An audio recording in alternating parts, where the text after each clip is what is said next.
Welcome back, everybody.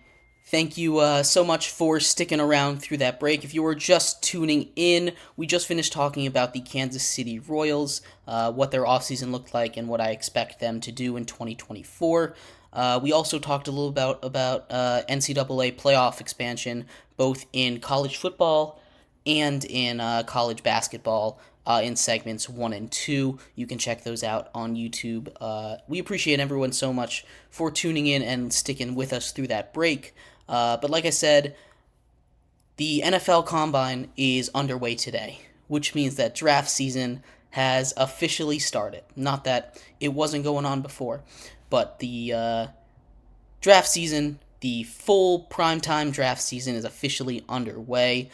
And to celebrate that, I put together my first mock draft of the season, Jeremy's Mock Draft 1.0. We're going to go over that, talk about some reasoning. We'll go in depth on the top 10 picks. And then outside of that, if you have any teams you want me to cover, I'm going to run through all of them that I got. If you have any teams you want me to cover, go ahead and leave that in the comments. We'll talk a little bit about those teams. But before we get into the mock draft, just a reminder that if you would like to be a bigger part of the show than you are right now, all you need to do is go to GSMCPodcast.net, leave a tip or donation with a comment. It'll go across the bottom of the screen. We'll have a little discussion about it. Again, that link is GSMCPodcast.net.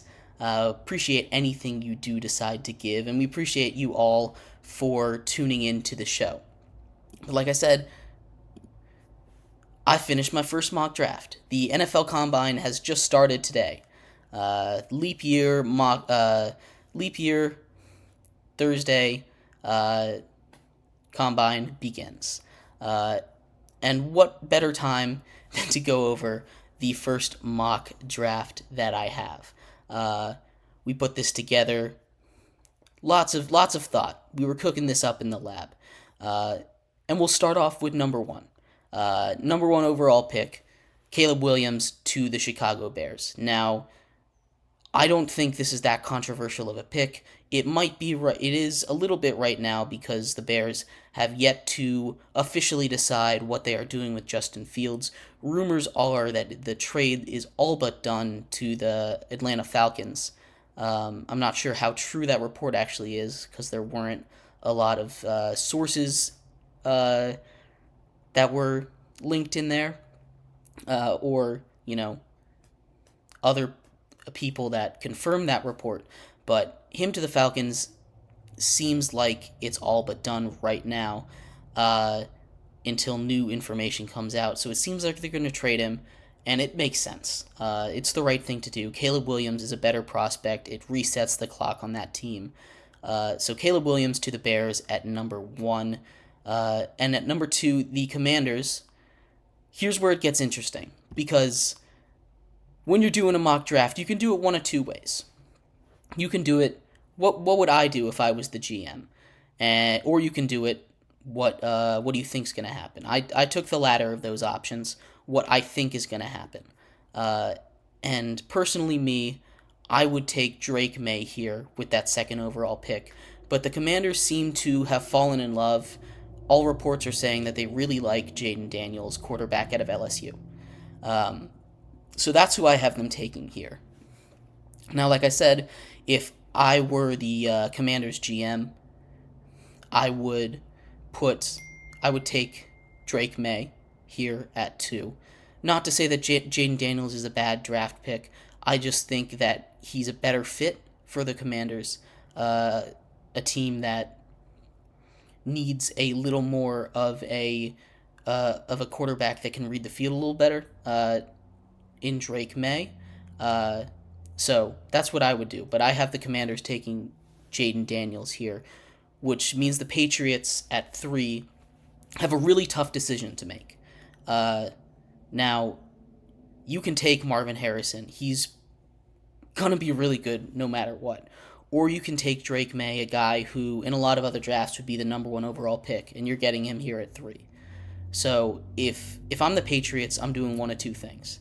If Drake May is available to me, I am taking him here, and that's what I have them doing since I had the Commanders taking Jaden Daniels at 2.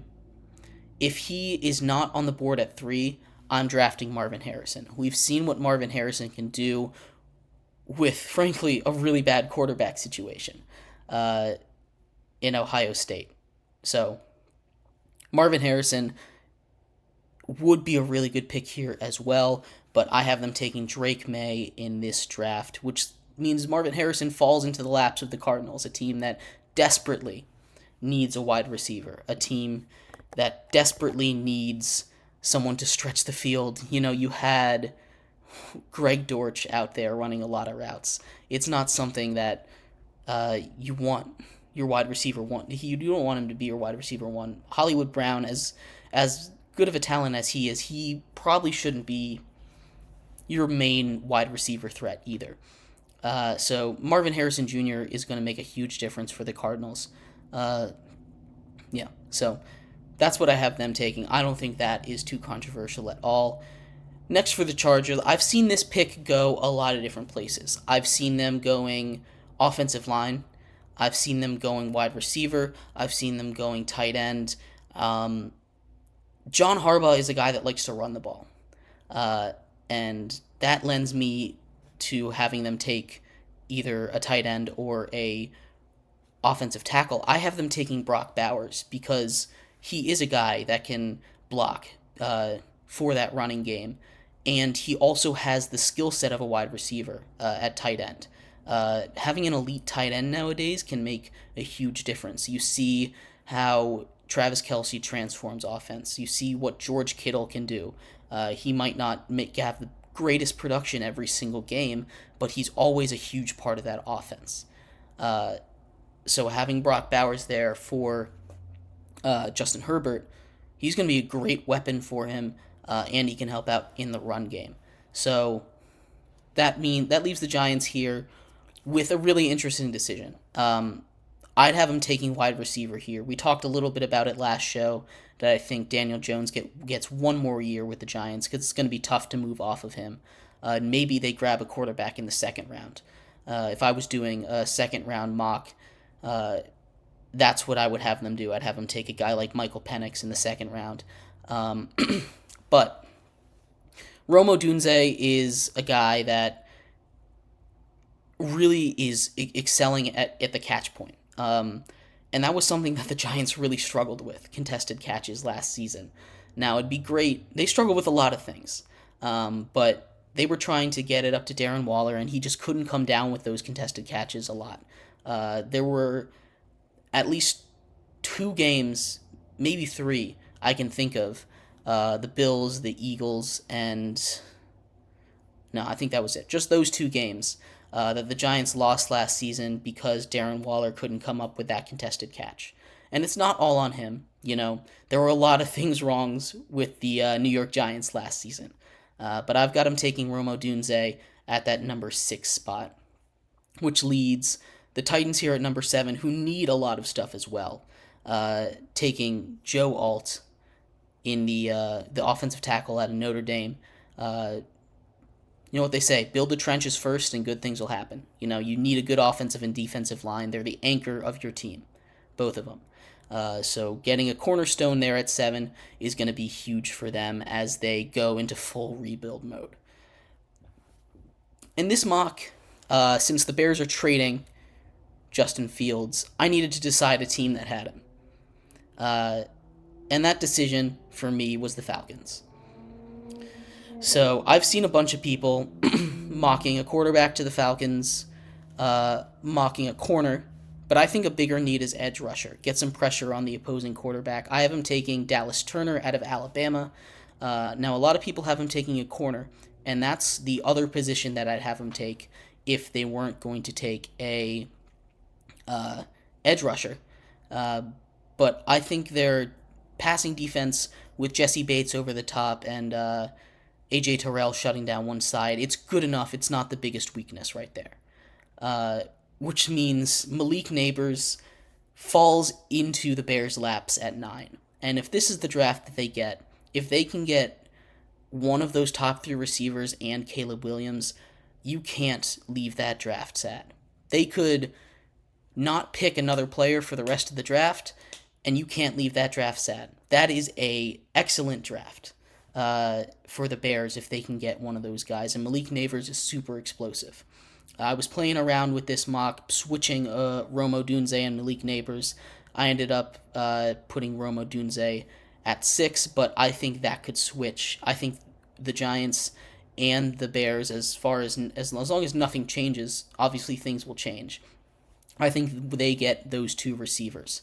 And to finish out the top 10, the Jets, they need offensive line bad.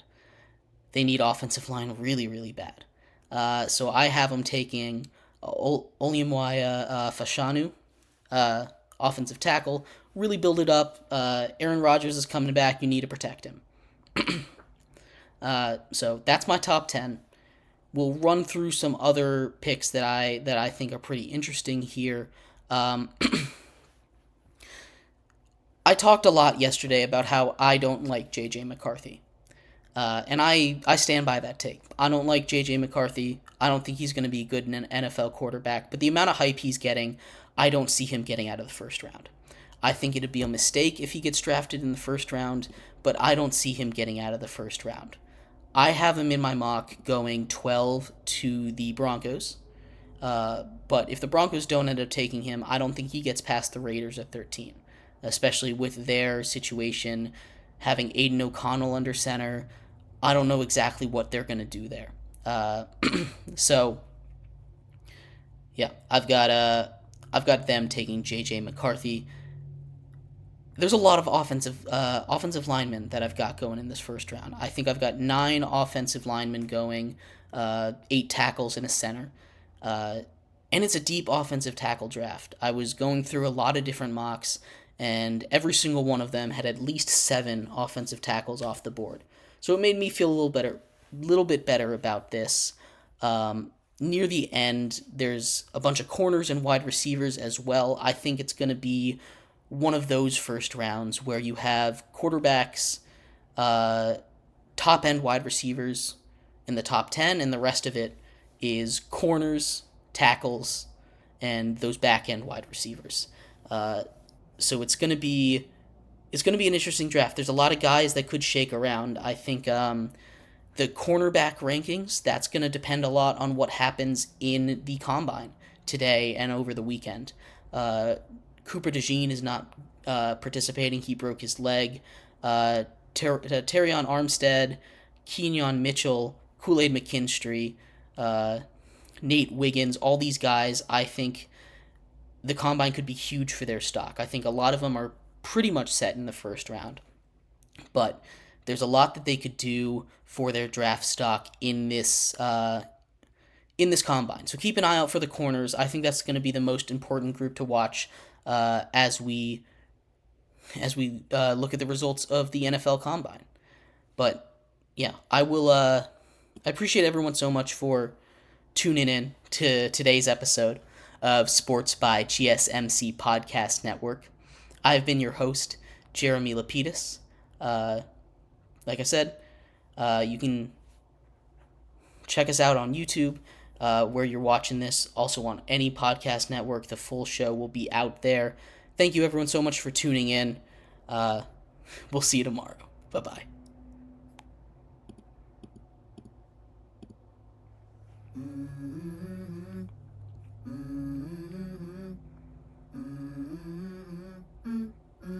Let's go. I wake up to a little bit of drool on my pillow, feel like it's gonna be a bad day. Yeah, I'm tired of shit, and the coffee ain't hit yet.